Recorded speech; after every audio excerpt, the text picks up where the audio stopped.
Então vamos lá. Então, boa noite a todos e nós vamos... Quem aí guardou esse papel que a pastora Lúcia deu aqui para o pessoal há alguns tempos atrás, dos livros da Bíblia? Estudando ainda. Ninguém tem? Estudamos o Pentateuco. É uma estante. Isso aqui é uma estante de livros que ela passou. Esse aqui é muito bem explicado. Quem está estudando, seria importante você ter uma pastinha para guardar esses materiais, né? E um caderno para ir anotando, né? As dúvidas, perguntas e coisas que nós estamos aprendendo. Aqui nessa estante de livros aqui, esse desenho aqui, está bem explicado os livros da Bíblia. Coloca os livros históricos, os livros poéticos, os livros proféticos, né? Tanto os livros do Antigo Testamento quanto do Novo, né?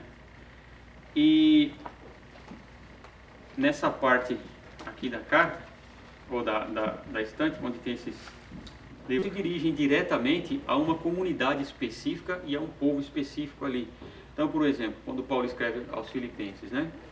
Eu, apóstolo do Senhor, segundo a vontade de Cristo, tal, a toda a igreja que está em Filipos, né? Então é uma carta específica, tem um endereço específico, um povo específico, uma igreja específica, né? Assim, Romanos e todas as cartas paulinas você vai ver ali. As cartas gerais são chamadas de gerais justamente porque ela não tem esse endereço específico. Ela escreve, por exemplo, a carta aos Hebreus, que nós vamos começar agora, que é a primeira das cartas gerais. Ela é escrita, o escritor já começa direto no assunto, né? Ou às vezes, quando uma das cartas fala as 12 parecido, né? Ele fala de Timóteo, né? Nosso Timóteo já está solto, né? Algumas coisas que ele fala é muito igual Paulo. Porém, as pessoas dizem o seguinte, que Hebreus não pode, os que são contra a autoria paulina, dizem o seguinte, que em todas as cartas de Paulo, ele jamais teve como assunto, que tem na carta de Hebreus, o sacerdócio de Cristo, que vai apresentar Cristo como sacerdote e mostrar o Antigo Testamento, fazendo uma comparação do Antigo com o Novo. Esses assuntos que se tratam aqui não é característico de Paulo. Por outro lado, Paulo, como foi criado aos pés de Gamaliel, que era um dos maiores teólogos da época, tinha autoridade para escrever desta maneira. Então há sempre os pós e os contras, para saber se foi Paulo ou não. Alguns afirmam que era Apolo, por causa da elegância em que é escrita essa carta. É uma carta muito elegante, uma carta muito bem escrita. Mas Apolo não tinha como é que fala? Ele não tinha toda essa conhecimento que Paulo tinha do templo, da lei, de todas essas coisas. Então, né? Outros diziam que poderia ter sido Priscila, esposa de Áquila, né? Outros, mas também não poderia ser ela por causa do estilo que é escrito. Porque fala muito de Velho Testamento, né? Fala muito de Antigo Testamento. Um foi falando que conhecia, o outro foi escrevendo. Igual nós. Tipo.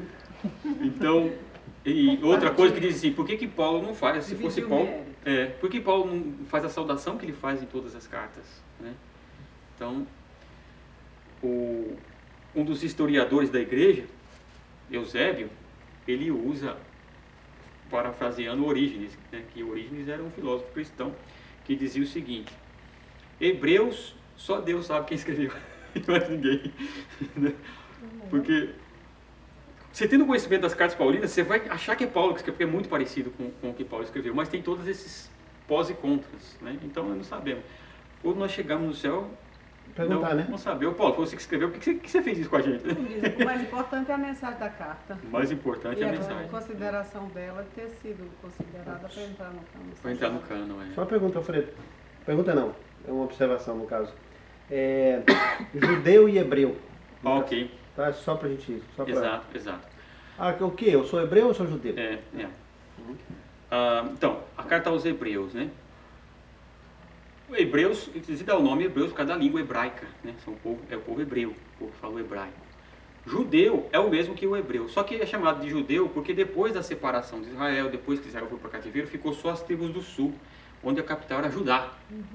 Entendeu? Então se chamam judeu. Então judeu, às vezes, quando o cara é religioso da religião judaica, fala que ele é um judeu, né?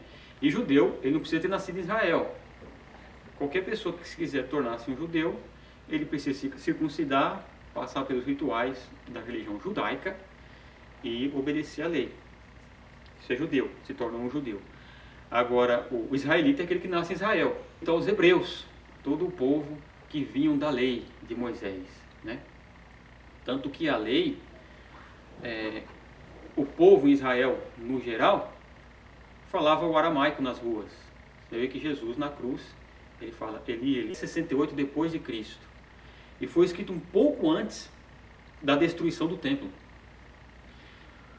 Uma das coisas que pode se datar essas cartas e os escritos bíblicos é justamente isso. O que faz um livro cada vez ser mais confiável à autoria é a proximidade que ele tem do original, não é? Ou do acontecimento. Então, se eu sou testemunha ocular de um acontecimento, eu vou contar esse acontecimento. Depois de alguns dias, eu vou contar. Depois de um ano, eu vou contar o acontecimento, talvez com algumas falhas. Depois de 10 anos, eu vou lembrar do acontecimento, mas não com tantos detalhes como que viu na hora. Assim são os escritos, qualquer escrito, não só bíblicos, qualquer escrito, ele depende, a sua autoria, a sua veracidade e a sua autoridade depende muito da época em que foi escrito. Então, todas as cartas bíblicas foram provavelmente todas elas escritas antes do ano 70, quer dizer, muito próximo dos acontecimentos, porque nenhuma delas cita a destruição de Jerusalém, nenhuma. Então, quer dizer, o cara está escrevendo algo tão importante, com certeza ele ia citar, e aconteceu que se cumpriu as palavras de Cristo, que o templo foi destruído, e nenhum deles cita, porque o templo ainda não tinha sido destruído. Onde está escrito, né? Não vai ficar a pedra sobre pedra. Quando Jesus entra no templo, e os todos dizendo, olha, vê essas pedras, vê que templo bonito. Jesus falou, está vendo esse templo aqui, essas pedras? Digo a você que não vai sobrar pedra sobre pedra. E quando o general Tito entra em Jerusalém e destrói o templo, eles já têm o fogo no templo, né? Conta-se que havia ouro na parede, derreteu, e eles puxaram as pedras para pegar o ouro que ficou no alicerce, quer dizer, não sobrou nem pedra sobre pedra. Foi o que Jesus disse, literalmente, né? Aconteceu. Então, a datação disso aqui é antes da destruição do templo, então é muito próximo. Isso dá uma autoridade maior ainda ao livro, né? E o que estava acontecendo aqui? O que era o Setz in Leb, né? O Setz in Leb era lembra das palavras, né? O acontecimento que estava acontecendo ali no geral.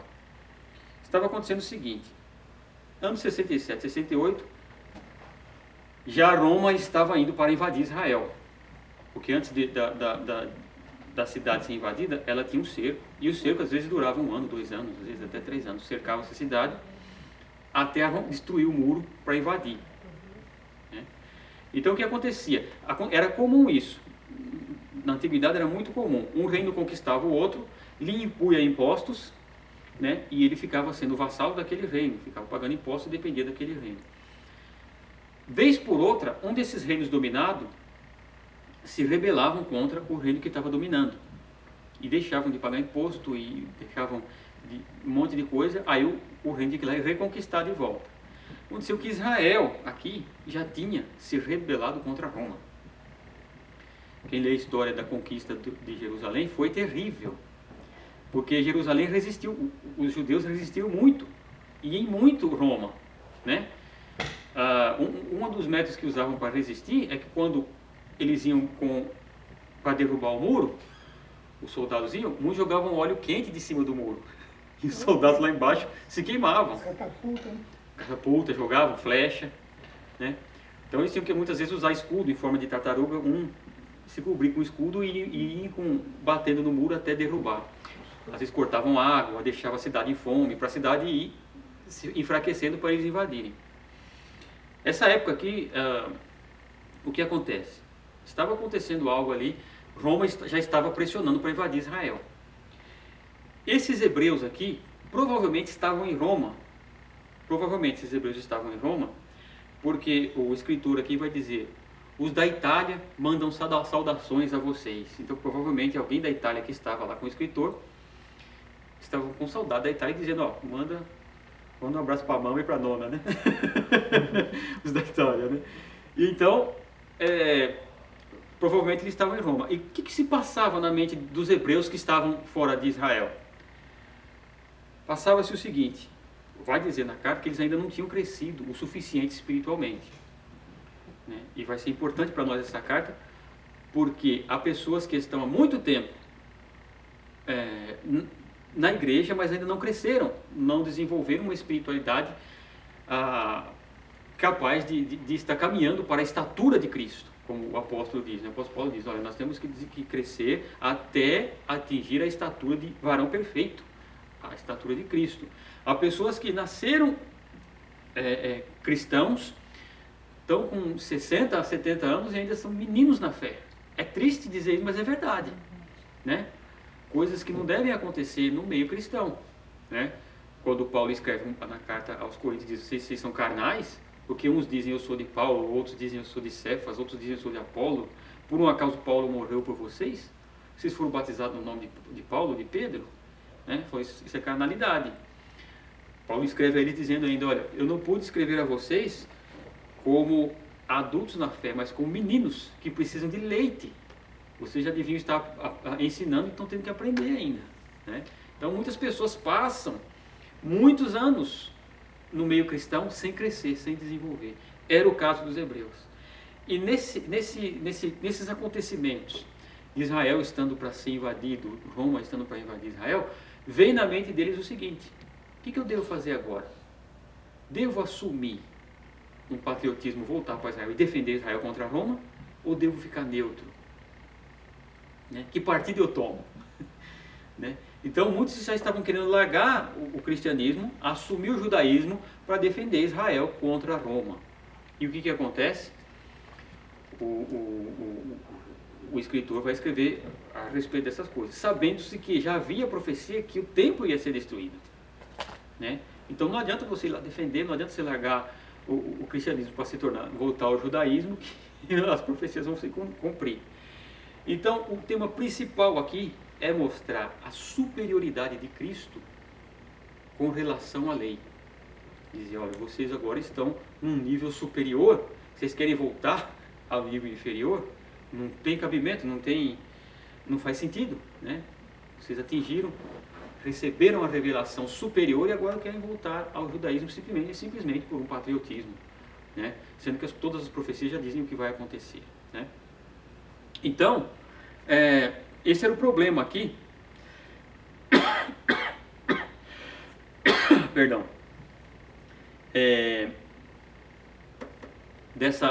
Do que estava acontecendo ali na época em que foi escrita essa carta aos Hebreus.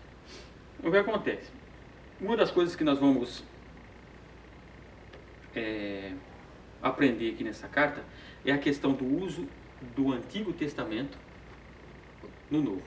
Então nós vamos ver em toda a carta aos Hebreus o escritor dizendo o cumprimento das profecias, a superioridade de Cristo, o porquê que Cristo fez o sacrifício, Cristo como sumo sacerdote, o que era o sumo sacerdote, quem era o sacerdote. Então para isso, essa carta é importantíssima para nós igreja, aprendermos a usar o Antigo Testamento. Porque você veja que, por exemplo, no Novo Testamento são 250 citações diretas do Antigo Testamento, fora alusões, que não são citações diretas de texto, são alusões. Olha, disse o profeta, tal, assim, assim, assim, assim. Né? Então, nós, igreja, gentios, nós não somos judeus, nós somos gentios. Então, para relembrar novamente, regras de interpretação bíblica, há promessas feitas diretamente para o povo de Israel que nós não podemos pegar para nós, ok? Então o que é para Israel não é para a igreja. Há promessas feitas para nós, igreja, especificamente, tanto sendo judeu que se converte, que se torna igreja, tanto sendo gentio, que não é judeu, não nasceu debaixo da lei, se torna igreja quando recebe Cristo. Essa são promessas para a igreja. Tem que Dylan. O diabo.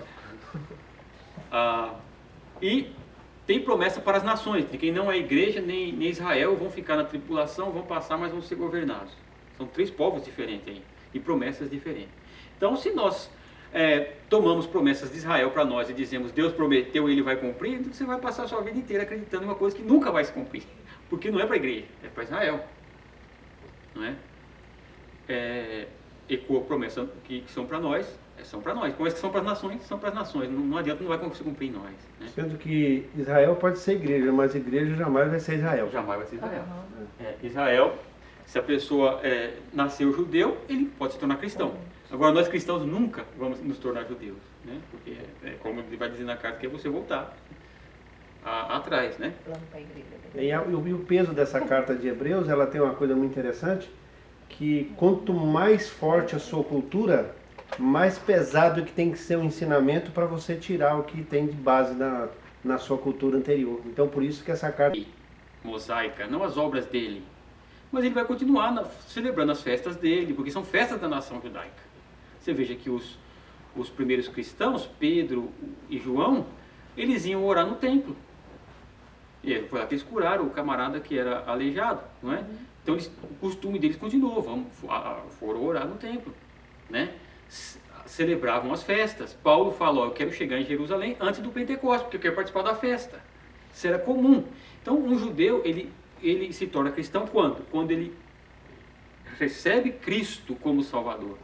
Ele não precisa deixar todos os costumes judaicos. Agora nós, gentios, não precisamos adotar os costumes judaicos. É isso que foi o grande problema ali, logo no começo da igreja, que foi quando se reuniu o concílio em Jerusalém e disse, e agora, o que a gente faz dos gentios? Faz eles se circuncidar e obedecer a lei de Moisés? O que eles decidiram? Olha, quanto aqueles que receberam a Cristo, que não são judeus, vamos fazer o seguinte, que eles se abstenham da carne afogada no sangue e do sangue por causa dos judeus, por causa de todos, de 1500 anos de leis e todo aquele tempo de sacrifício, né, para não escandalizar eles, né, então para que se abstenham da carne afogada no sangue, do sangue, da prostituição do mundo, da contaminação do mundo, da prostituição dos ídolos. Pronto, não vamos pôr sobre eles outra carga. Então nós cremos em Cristo, nos afastamos dessas coisas. É só o que o cristão, para nós cristãos gentios. O judeu deixa eles cumprir, deixa eles ficar na deles, né? Então, o que acontece?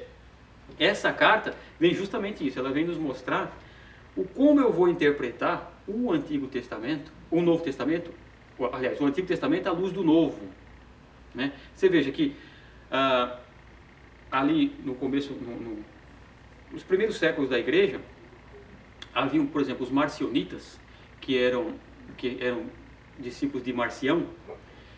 Marcião dizia o seguinte, que o Deus do Antigo, tanto Marcião como Mani, que eram os maniqueus, tanto os maniqueus como marcionitas, eram duas seitas ali do século 3, 4 depois de Cristo.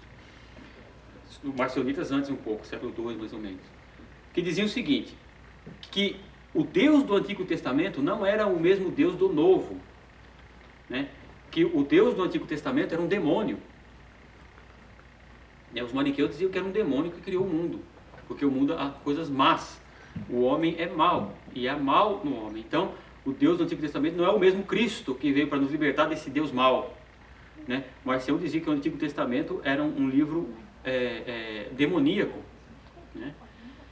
E o debate foi longo, né? Os maniqueus, quem derrubou eles foi Santo Agostinho. Marcião teve outros que derrubaram, outros pais da igreja que derrubaram ele, né? Tertuliano, entre outros, né? Então a disputa era longa e os debates eram longos. Tem um professor meu de teologia que disse assim, eu nunca queria ser teólogo na época do começo da igreja, né? Que agora é fácil, mas na época ali era difícil, quer dizer, vinha todo esse pessoal com toda essa carga e argumentos, não eram argumentos que você destrói logo assim de primeira. Porque o que acontece é o seguinte, hoje nós temos o Antigo Testamento, o Novo Testamento. Então, quando nós vamos discutir qualquer coisa, nós nos referimos a quê? Às Escrituras, não é? Essas pessoas, elas diziam o seguinte, se referia à Escritura, dizia, não, esse Antigo Testamento não é de Deus. Aí você tem que entrar num outro assunto. Você tem que entrar num outro debate para dizer, não, é de Deus. Não é? Esse Antigo Testamento aí foi escrito por homens, esse Antigo Testamento é coisa do demônio. Nós temos Cristo que nos libertou. Como é que você faz numa dessa? Não é? Então, quem tem autoridade para dizer se o Antigo Testamento é de Deus ou não é? Primeira coisa. Quem tem autoridade? Somente Cristo. E o que Cristo diz? Vamos abrir aqui Mateus, capítulo 5. Né? Então, é Cristo que tem autoridade sobre o Antigo Testamento. Eu não posso dizer o que eu acho. Eu tenho que ver o que Cristo disse. Não é? Então, se ele disse que não é, não é. Agora, se ele disse que é. Mateus, capítulo 5, vamos ver lá no versículo 18. O que Cristo diz sobre o Antigo Testamento?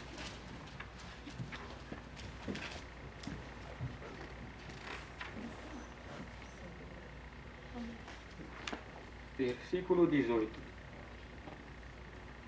Porque em verdade vos digo, até que o céu e a terra passem, nenhum i ou um tio jamais passará da lei, até que tudo se cumpra.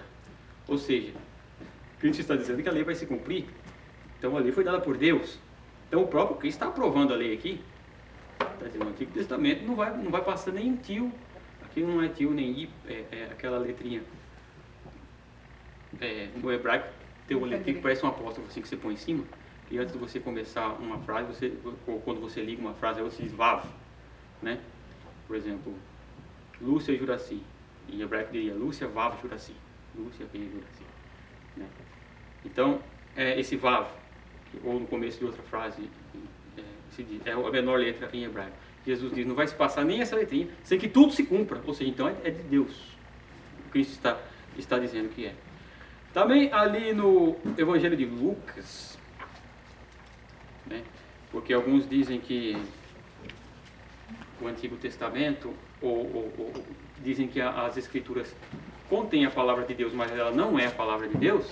Ela contém a palavra de Deus, mas ela não é a palavra de Deus. Algumas coisas não são palavra de Deus. Então, aqui no Evangelho de Lucas, no capítulo 24, eu acho. Deixa eu ver aqui.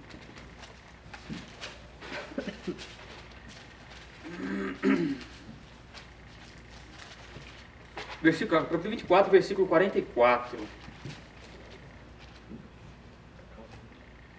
Isso aqui é quando Jesus estava ali no caminho. Lucas 24. 24, 44. 44, no caminho de Emaús, quando ele vai com aqueles discípulos ali. Né? 44 ele diz assim: a seguir Jesus lhes disse: são estas as palavras que eu vos falei, estando ainda convosco. Importava se cumprisse tudo o que de mim está escrito na lei de Moisés, nos profetas e nos salmos. Então, quem único que tem autoridade para dizer se a escritura completa é palavra de Deus inspirada ou não, é Cristo. Ou seja, ele disse aqui. Né? Aí diz assim: então lhes abriu o entendimento para compreender as escrituras. Esses caras não têm o entendimento aberto, por isso que eles não entendem, né? E disse: assim está escrito que o Cristo havia de padecer e ressuscitar dentre os mortos no terceiro dia, em que em seu nome se pregasse o arrependimento para a remissão do pecado a todas as nações, começando em Jerusalém. E aí ele diz aqui, né? Então, esse aqui é a aparição aos discípulos. O discípulo de Emaús é um pouco antes, onde ele diz assim: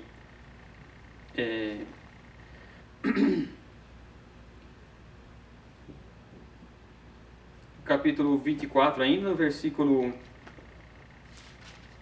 vamos começando aqui no versículo 13, diz assim: naquele mesmo dia, 2 deles estavam a caminho para uma aldeia chamada Emaús, diante de Jerusalém 60 estádios, e iam conversando a respeito de todas as coisas sucedidas. Aconteceu que enquanto conversavam e discutiam, o próprio Jesus se aproximou e ia com eles. Os seus olhos, porém, estavam como que impedidos de o reconhecer. Então lhes perguntou Jesus: que é isso? Por que se preocupa? E de que ides tratando à medida que caminhais? E eles pararam entristecidos. Um, porém, chamado Cleopas, respondeu dizendo: és o único porventura, estando em Jerusalém, que ignora as ocorrências desses últimos dias? Ele lhes perguntou: quais? Jesus ainda pergunta: quais? O que aconteceu aqui em Jerusalém, né? E eles explicaram: o que aconteceu a Jesus Nazareno, que era varão profeta poderoso em obras e palavras diante de Deus e de todo o povo. E como os principais sacerdotes e autoridades entregaram a ser condenado à morte e crucificaram. Ora, nós esperávamos que fosse ele quem havia de redimir Israel. Mas depois de tudo isso, já é o terceiro dia que essas coisas sucederam. É verdade também que algumas mulheres que estavam conosco surpreenderam, dizendo que foram de madrugada no túmulo, e não tendo achado, disseram ter tido uma visão de anjos. Versículo 25, Jesus diz assim: então lhes disse Jesus: ó nécios e tardos de coração, para crer tudo o que os profetas disseram. De novo aqui, ó. Né? Porventura não convia que Cristo padecesse e entrasse em sua glória? E começando por Moisés, discorrendo por todos os profetas, expunha-lhes o que a seu respeito constava nas Escrituras. Então, você vê, aos discípulos dele e aos 2 de Emaús, Jesus aparece e explica toda a Escritura de novo. Ou seja, né, o próprio Cristo, que é a autoridade sobre as Escrituras, diz, não, as Escrituras são sagradas e são palavra de Deus. Então, para nós, igreja, como nós devemos tratar o Antigo Testamento? Como Escritura, palavra de Deus, escrita por Deus, primeiramente. Né? Então, o Antigo Testamento é palavra de Deus. Bom, os maniqueus diziam, se vocês têm o Antigo Testamento com palavra de Deus, por que vocês não cumprem a lei então? Não é? Olha a dificuldade dos camaradas no começo da igreja, né? Eu estava só fazendo interrupção, Fred, daquele filme que você tem, que é o Martinho Lutero, para que ele ficava... Isso é coisa nova, né? Nova, faz 500 anos, né? Que quando tinha aquelas brigas que eu digo... Debates, né? Debate teológico. Meu Deus, você imagina só. E outra coisa, é argumento que você olha e fala, como é que eu vou sair dessa situação? Isso já foi feito o último em Cristo, isso apontava para ele. Então, se nós cremos no Antigo Testamento, nós cremos que aquele sacrifício apontava para o sacrifício maior que é Cristo. Então, como se diz teologicamente que a revelação é progressiva, ou seja, a palavra de Deus começa lá no Antigo Testamento e vai chegando até a plenitude dos tempos. Quando Cristo se manifesta, Deus vai revelando aos poucos e dizendo, vai vir, vai vir, vai vir. Então, o sacrifício era para quê? Não era para perdão de pecado, era para apontar aquele que iria ser o sacrifício vivo. O sacerdote era o quê? O que significa a palavra sacerdote? Sacrificador, né? Sacerdote, sacrificador. O sacrificador, aquele que sacrificava, que matava a vítima, né? Apontava para o Cristo, que ia ser o sumo, o supremo sacerdote, que não ofereceu uma vez, ofereceu o corpo dele mesmo. Para nós, uma vez só, por todos os pecados. Então, por isso nós temos o Antigo Testamento como palavra de Deus, e por isso nós entendemos que aquilo ali foi parte da revelação para chegar a Cristo. É dessa maneira, tipologia, que nós vamos entender o Evangelho. Você veja, conta a história que o Alexandre o Grande, quando estava conquistando o mundo, ele foi contra Israel. Quando estava se aproximando, os sacerdotes sabiam que ele ia invadir. Os sacerdotes se vestiram de sacerdotes e saíram ao encontro de Alexandre o Grande. E o sumo sacerdote vestiu a roupa de sumo sacerdote. E quando chegou diante de Alexandre o Grande, que eles iam se entregar, Alexandre o Grande pula do cavalo, se ajoelha diante do sumo sacerdote e fala para ele assim, a noite passada eu tive um sonho. E no meu sonho, o homem que falou que eu ia conquistar o mundo estava vestido igual você. Israel foi tratado generosamente por Alexandre o Grande, né? Então isso apontava, então aquela roupa sacerdotal tem tudo uma tipologia que apontava para nós. Por isso que nós, né? Você vê Santo Agostinho explicando tintim por tintim, cada coisa. Tem hora que ele exagera na alegoria, né? Mas isso era comum para os primeiros ali. Mas ele explica tintim por tintim a lei, o porquê do sangue, o porquê da circuncisão, por que cortava o prepúcio, né? Ele dizendo, corta o prepúcio, é um significado de aliança, que você corta a carne, você vai se tornar filho espiritual. Ele vai explicando coisas ali tremendas, né? É um negócio maravilhoso. Então, quando nós lemos essa carta aos Hebreus, nós vamos começar a entender o Antigo Testamento, o porquê que ele é palavra de Deus e o porquê que nós não obedecemos a lei hoje. Porque a lei, ela apontava para o Cristo, para o sacrifício perfeito, né? A falta desse estudo dessa carta aos Hebreus, a falta de estudá-la mesmo do jeito que ela é, traz para a igreja consequências terríveis.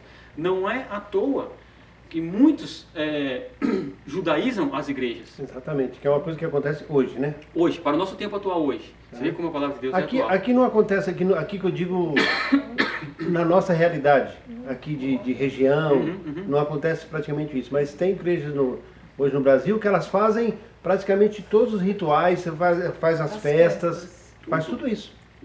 Olha, se tivesse estudado essas coisas, eu estou falando de Brasil, nossa realidade, né? Principalmente o povo brasileiro. O povo brasileiro, ele tem dificuldade de estudar, é um povo que não é muito chegado no estudo, né? Então, se tivesse estudado essa carta aos Hebreus, nós não teríamos pagado o mico de ter um templo de Salomão no Brasil. Isso é o maior mico da história, né? E o camarada vestido de judeu, com kippah na cabeça, com estola, com tudo, ali, se dizendo cristão. Isso é um... Olha, o brasileiro, a gente paga muito mico, dá até vergonha, né? Se falar que é brasileiro, porque, né? A gente trabalha com os judeus, nem toca no assunto, tem um templo de Salomão em São Paulo. Nossa, vocês estão ficando louco? O que vocês estão ficando maluco? Vocês conheceram? Passamos na frente. Passamos na frente. Passamos na frente? Tá. E aí? Então, é grande. É grande. Chama atenção, rapaz. Deixa eu só vergonha nacional. É vergonha. Acho que é muito marketing. Não é? Isso é. Acho que é só pra... Dinheiro, né?